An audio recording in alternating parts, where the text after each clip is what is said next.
Welcome to the After the Show movie podcast, brought to you by your hosts Ace Scully and Sid Talk. We're addicted to movies. Are you? Hello, Sid Talk. Hello, listeners. Hello. Yellow. Was this the before the after the show discussion? No, it was pretty frivolous. Making tea, ate some food. You discussed some stuff.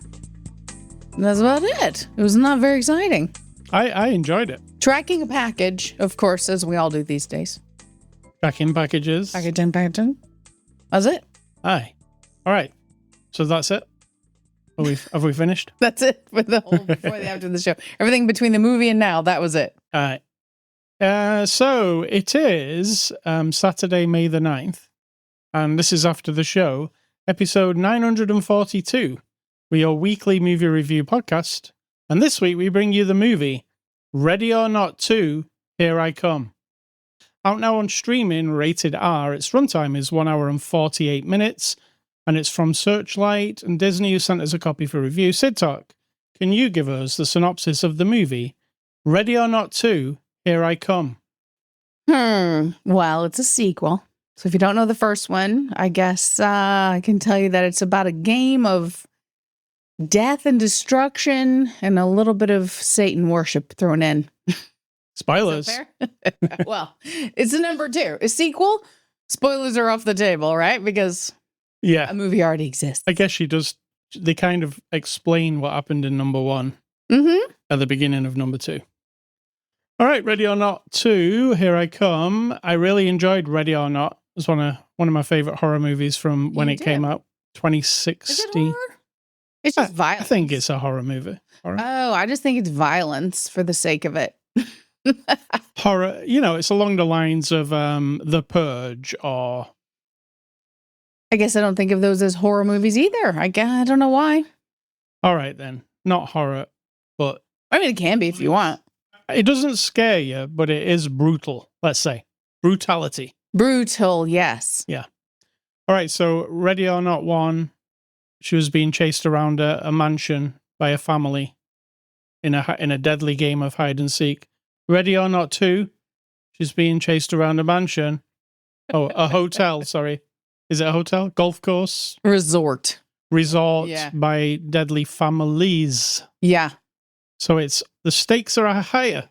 So the bottom line of the whole story is there's a pact with the devil for people to run the world. Humans of particular families. And they have to do horrible things to maintain their power. That's the whole crux of it. She happens to marry into this. And now she's in the middle of it. Yeah. And this time we've got her sister coming along for the ride. Yeah, who she doesn't mention in the first film. No, because she says they even addressed that because they said when they asked her before she had no family. So I think that was an invention since then. I think so. They're like, how can we up the stakes here? We can have 2 of them. We can have more than one family running about. Well, I'll tell you, adding a second person to the mix is better than that Exorcist where they added another girl to that mix. What the hell? Why did you do that? Well, they ruined that. They did. It was sad. That doesn't exist to me, that Exorcist movie anymore. I didn't mean to remind you of it. I mean, that's how forgettable it was. I didn't know. I forgot about it until you just mentioned it. It was really bad. I just think of the picture. Very bad. Yes. Compared to this movie, this one's a billion times better. Let me give you what I think, though. Okay. Ready or Not 2, Here I Come. I really love the first one. I actually think it's really effective and fun in a brutal way, right? All right. It's a good premise. It's silly in a way, but it's also, horror. I think the first one's more horror than this one is. This one, when it was over, I enjoyed it as it was going along, but I was like, is this necessary? This story, it doesn't really add much, does it?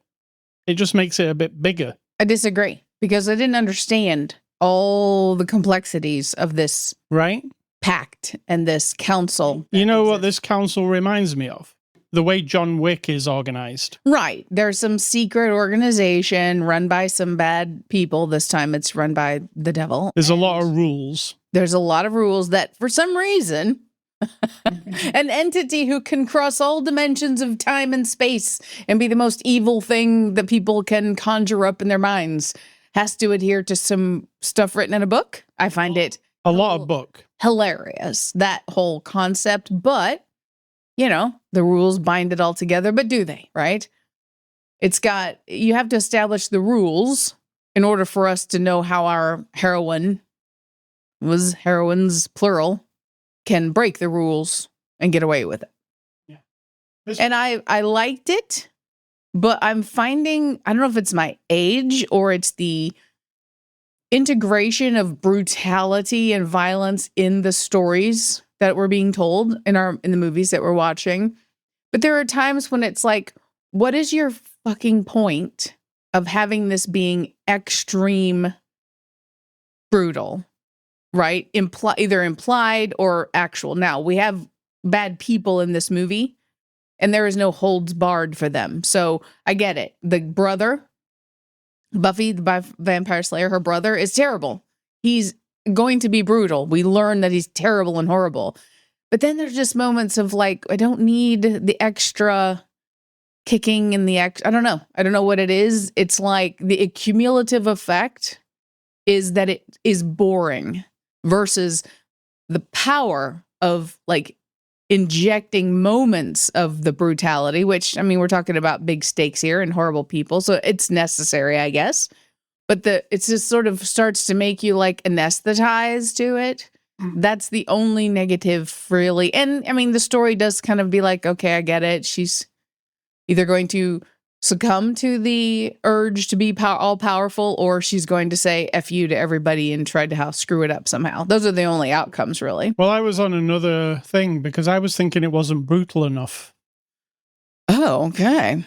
If a movie's going to go to that brutal level, like let's say the new Evil Dead movies, they're super brutal because that's what they are, right? Mm. They know, they go for it. They just go, screw it, we're going to have gallons of blood, we're going to have fingers. But those are more cartoony, like weirdness. Yeah, but so is this. This kind of is brutality person to person. I think when I see someone's head being all pustully and gross and they're an evil spirit come to life and they're wallowing around, it's more cartoony to me. Mm. But I get what you're saying. Yeah, sort of. I mean, there are some kills in this. Mm-hmm. I don't know if there is as many as there were in the first one. Oh, I don't know. I mean, the first one had kind of the boys effect with the blowing up of people. This one has that too. Yeah. But I don't know if it's as much. When it came to the end, it's kind of mental, the third act. Of this one or the other one? Of this one. Well, they both are, but this one in particular kind of reminded me of Suspiria, that room they go into. Mm-hmm. It's kind of weird. It's a ritual of some kind. It's strange, but then, again, I liked the movie last week, I was left feeling a bit unsatisfied by the whole thing. Mm. I mean, there was stuff going on in that end scene, don't get me wrong. It was brutal, again. But the thing is, where'd all those people come from? Who the fuck are they? Why are all those weird people in robes there all of a sudden? Yeah. They weren't there at any other moments of this movie. It didn't explain that, did it? No, is that we have this congregation of whatever, because handing out down of this ring of power. Oh, a ring of power. There's an original idea. Oh, yeah. The one ring that runs them all. Bilbo's in the room. Yes. Oh, my God. You're right. I didn't even think of that. Wow.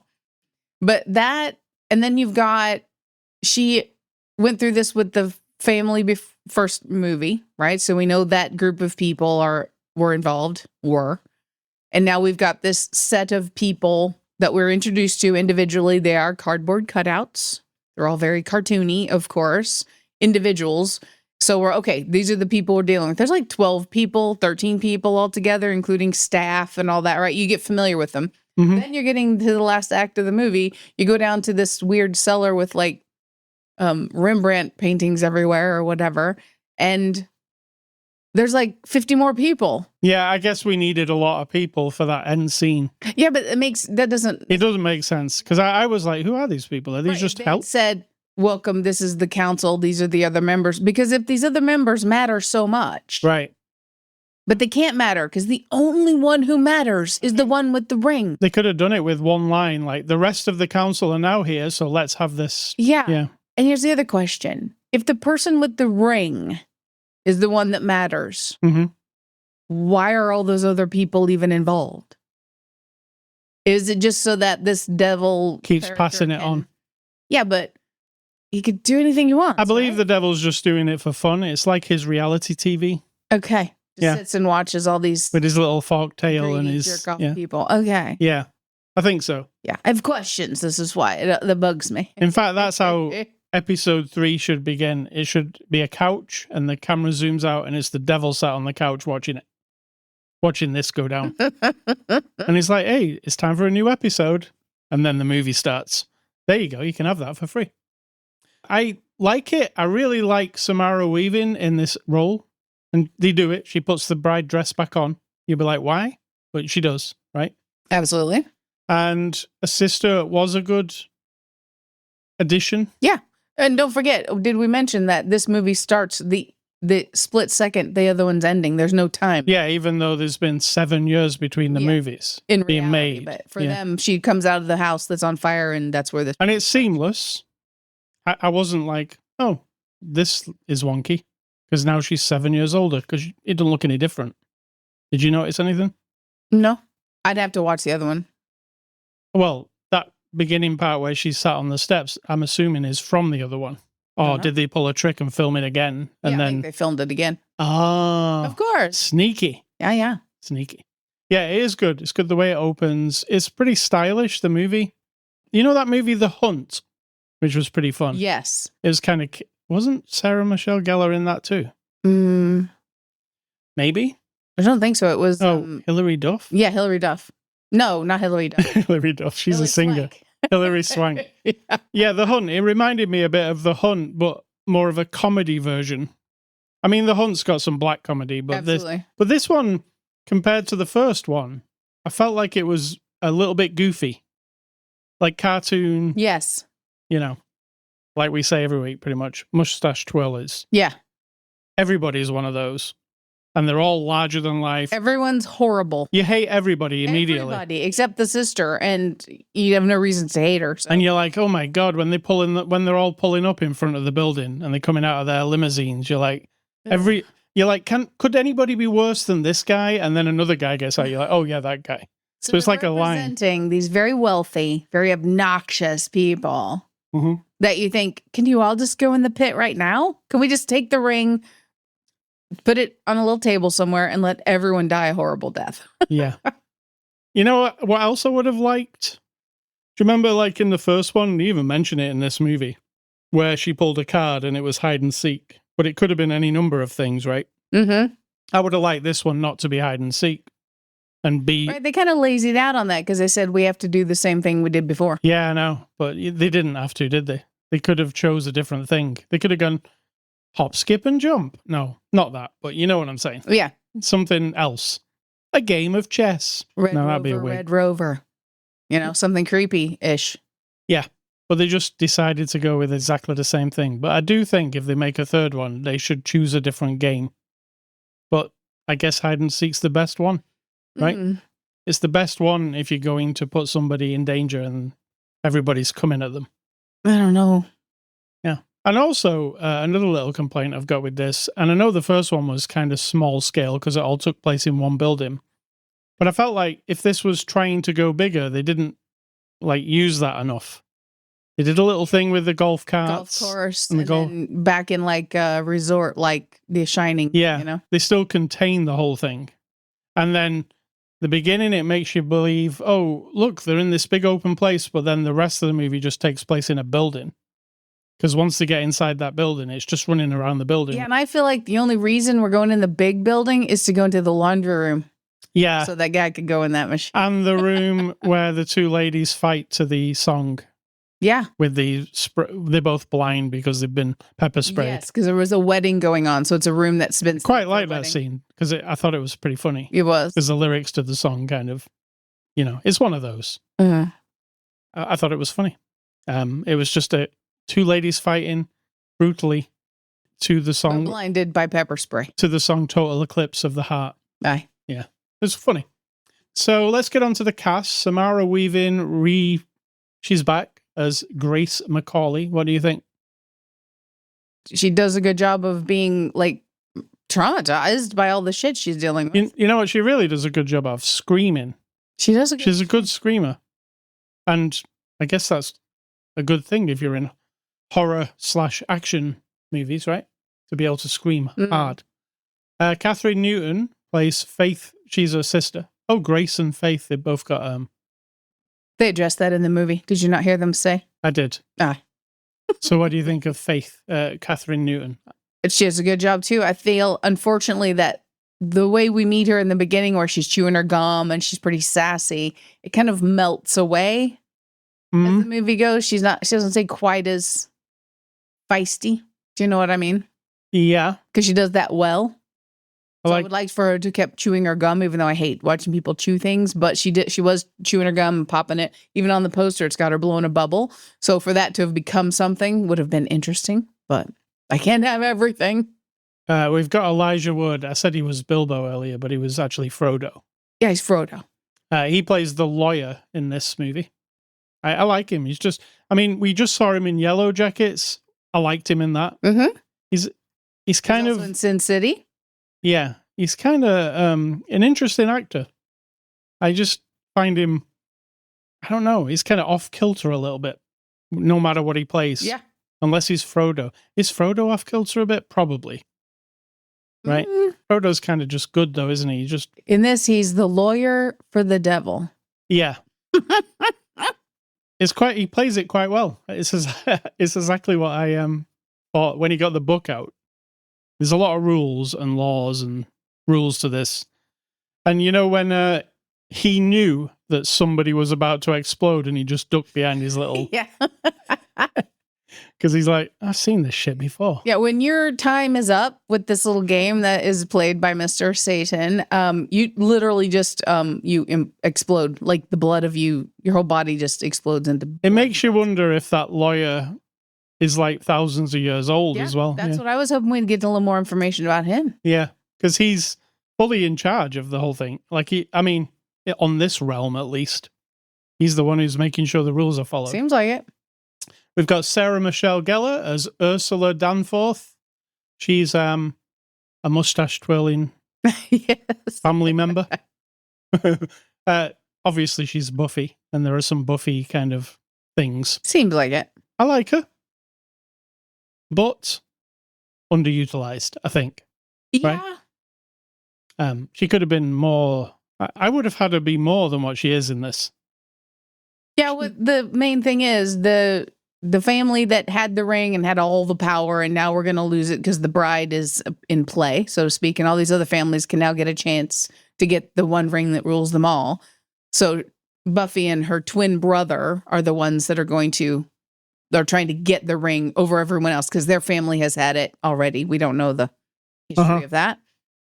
So automatically from the very beginning, they do something horrible together. So we know she and her brother are evil, just evil.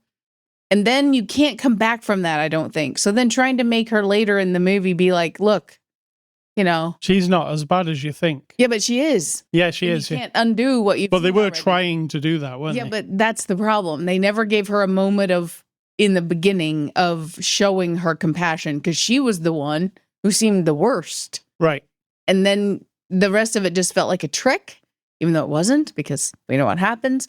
But yeah, I didn't love how they wrote her as like pick a lane, right? Let her be completely ultimately evil. Yeah. Or she's always been the good one with good intentions, but she's been trying to play the game with her father being a jerk and her brother, and she just in the end would become like everyone's savior, we'll say. But that's why I feel like she was wasted a little bit. Yeah. We've got Sean Hattersey as Titus Danforth. He's the brother, and he is a real bad guy. Yeah. And I was like, where have I seen this guy before? He's a TV guy. But what I know him from is a movie called The Faculty by Robert Rodriguez from 1996. Oh, is it that long ago? Yeah, and he was like one of the main kids in it. And I was like, that guy is I kept thinking, where's he from? Like it's something I've seen numerous times because he's so familiar. Were you like that with him, or did you just not remember him?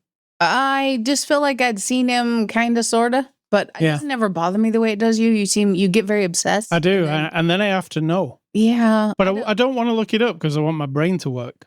Well, my brain's not working already because I don't. And then David Cronenberg plays Chester Danforth, the father of these two. And Spoiler, he doesn't last very long. it's David Cronenberg. I didn't know who he was. And you said, oh, David. And I was like, David who? Well, sacrilege. I know. He's horror royalty. Is it horror? David's movies? Yes. I mean, they're body horror, right? Yes. I guess I mean, there's in all the category. levels of horror in his movies. True. But yeah, David. I have a soft spot for David. This is directed by Radio Silence. They're a couple of directors. Matt Oplin and Tyler Gillette. What do you think of these two? I think it's well made. You know, because you got a lot of set pieces. Yes. Then again, it's slightly kind of on the dullness. I don't know how to describe it, except, you know, it's very functional. There's nothing spectacular going on. These guys directed that movie Abigail, which was literally Ready or Not in a mansion, but with a vampire little girl, remember? Yeah. Yeah. So yeah, they're kind of good at this kind of movie. Yeah, it's not very... It doesn't feel like there's a stamp of anyone. And I don't know if that's that can be a style too, I suppose. But there's nothing particularly, I don't know, like visually interesting. Does that sound terrible? Like none of the shots are particularly nice, or the camera angles aren't. You're right. It's not even interesting. glossy, or It is, like we like to say with Mr. Clint Eastwood, it's very economical, it seems. As far as like setups for shots and stuff, you know? I mean, is it kind of a low budget movie? Probably. Don't know. He also gets people to really be all in on their characters, even if they are cartoony and kind of lame, a lot of them. The young ladies, the main ladies, they aren't. They're pretty solid. They're very well-rounded, you know, people. But everyone else, I mean, they're all in, right? The girl who was the ex-girlfriend of the husband, right? Yeah. So basically, our heroine stole, in some way, the man away from her. She is all in. Like, she is committed to being like the evil ex-girlfriend. And she does a fine job of that. But it is, again, cartoony. So I mean, the movie requires everybody to be over the top. Mm-hmm. And everybody is. So I guess it works in that way. Because, yeah, it's like a graphic novel / insanity kind of thing. So, yeah, I like these two directors. They also did one of the Scream movies, the Jack Quaid one, you know? That kind of took them away from doing their own thing. I love that, though. See? And it's the same. Oh, now we're piecing together a pattern here. Right. Yeah. All right. IMDb reviews. What are those? Those are reviews you're going to find on the website imdb.com, which is Internet Movie Database. We are not affiliated with them. We're not. Where you find 1-star reviews for movies. And if you disagree with the 1-star, you make fun of them. If you agree, you don't make funny voices. There's only 6 1-star reviews for this one.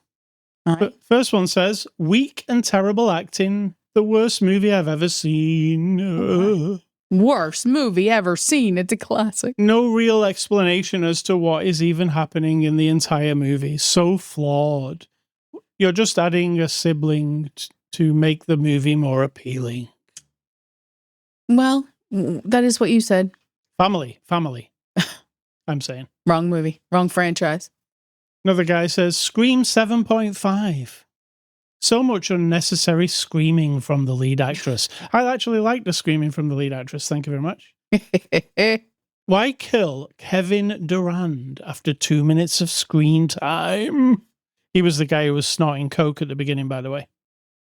Oh, yeah. He's a sportsman. Is terrible. I don't know what sport he's from. I just know he's a sportsman. I've heard of his.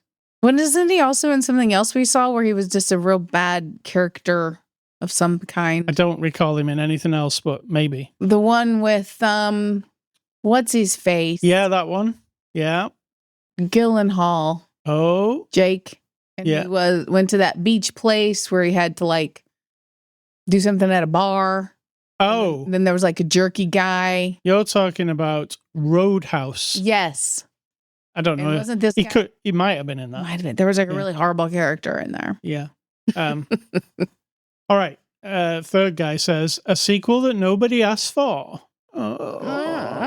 Spoiling the review, not the movie. Catherine Newton is enough to drop the rating to 0. She's terrible. She's a terrible cringe lord. Whatever that is. There's not much to say about the movie, though, but Catherine sucks. It's just somebody who wanted to come and slag off Catherine. Yeah. She probably bothered him in some other movie. And then he comes to all the movies and says that, you know? Oh, is that a thing? Yeah, that is a thing. Yeah. So, Loser. yeah. So those are the IMDb reviews. We didn't see any extras, but we can give this movie a score. I'm going to give Ready or Not 2, Here I Come, a 6 out of 10. I think that's fair. I think I'll stick with 6 as well. Yeah. I'm on board with that. Yeah. Sure. Enjoyable. Forgettable. Yeah. I don't think the first one's forgettable because I still remember it. Well, I couldn't remember what movie you were talking about when you say Ready or Not. I mix it up for some reason with, you know, that other one? The Hunt? Nope. Not even to do with this type of movie, but the name of it. The magic one. Yeah, Hocus Pocus. No, the magic one with the big heisty tricky thing. Now You See Me, Now You Don't. See, Now You See Me versus Ready or Not. I don't, Different types of movies. they're very different. Yeah. But the names always mess me up. So, all right. Thank you to Searchlight for the movie. Next week, we're going to look at A24's new movie with Zendaya and Batman, the drama. aye. All right. A24. Interesting. Yeah, usually. You never know. Not always, but usually. All right, we'll look at that next week. Movie recommendations. I am going with Ash vs. Evil Dead because Samara Weaving was in Ash vs. Evil Dead. Do you remember? You don't? I Let don't. me. Well, it was the episode where we finally go back to the Evil Dead cabin. Spoilers. From the original movie. And she's like a hitchhiker. No. Like a backpacker. She's in that episode. Oh, no, I don't remember. Yeah, well, We'll have to rewatch that. and my other one is Catherine Newton in Lisa Frankenstein, which is a fantastic movie. That is a fun one. I don't know if it's fantastic, but it's definitely It is like there's something about it. I could rewatch it right now. You know, it's really, really fun. It's got something like old timey classic to it. Definitely. Yeah. So Lisa Frankenstein. All right. And my recommendations, is that what we're saying? I'm going back to all the movies ever made, and I'm just picking adventure movies that I've seen. And I'm up to the C's because I'm going alphabetically. I'm skipping a lot, but I'm picking out certain ones. This time, we've got Charlie and the Chocolate Factory. Yes. Now, I don't call it Charlie and the Chocolate Factory. We call it Willy Wonka. Well, So you're wrong. it's in the C's, but it would be in the W's if it was me doing it correctly. So Charlie and the Chocolate Factory, and we're talking about the original, and I don't mean to be snotty, but that's what I'm talking about. Then we have Charlotte's Web. Yeah, we've got multiple Charlotte Web, but the original Charlotte Web animation, loved it. Yeah. Chicken Run, fun. You see the theme here with the CH. I do. CH. And then Chitty Chitty Bang Bang. A We classic. love you. British. I don't even remember it, but I remember as a kid, it would be on like maybe once a year. Chitty chitty bang bang, we love you. Sunday night movie, and I think I just remember like superficially liking it. Supercalifragilisticexpialidocious. Wrong movie. And then Which one's that from? that's from Mary Poppins. Yeah, same thing. Supercalifragilistic. It is not, but Just I get what one you're has a saying. car, the other one doesn't. And they both have what's his face. Dick Van Dyke. Correct. And then Cinderella, the original Cinderella animation. And do we have a good Cinderella grown-up movie? You mean Liked what was it called? Not Into the Woods. Maybe it was Into the Woods. Was that a Cinderella story? not really? the one with Oh, Anne Hathaway? maybe it was. Yeah. The one with Anne Hathaway, Happily Ever After. I think that was a bit of everything. Yeah, I like There- those two. But There was one called Ever After with Ever After. Drew Barrymore. which was a Cinderella-y thing. Right. I think it had a twist to it, though. Mm. You don't Those remember. are my recommendations. All right, Ace Scully stuff. I've been playing the DLC. I finished Resident Evil 4, the remake. I would give it 8 out of 10 on my gaming scale. You should definitely play it. 8 out of 10. Took me 24 hours on the clock to finish it. So it's quite a beefy Resident Evil game. Because I recently played the new Resident Evil game, Resident Evil Requiem, and that one, start to finish, took 9 hours. So after I'd finished it, I was like, I really like this. I want to play another one that I haven't played. So I played 4, thinking it would be around the same length. But no, it was like over double the length of that. And it didn't feel long. Like they never repeated anything. Every level was a different place and different monsters. I really appreciate that because it's not just doing the same thing over and over. It's like, what's going to happen this time? Oh, it's just like a shoot 'em up level. And then the next level is like a survival horror level. And then the level after that's just a storytelling level. So it really changes. Anyway, I'm playing the DLC. What the DLC does in this game, once you finish the story, you can play another adventure and you play as this lady called Ada. And you've seen her in the main story of the game once or twice. And you're like, who is she? She's this shadowy figure. And then you play as her in the DLC during the events of the main game.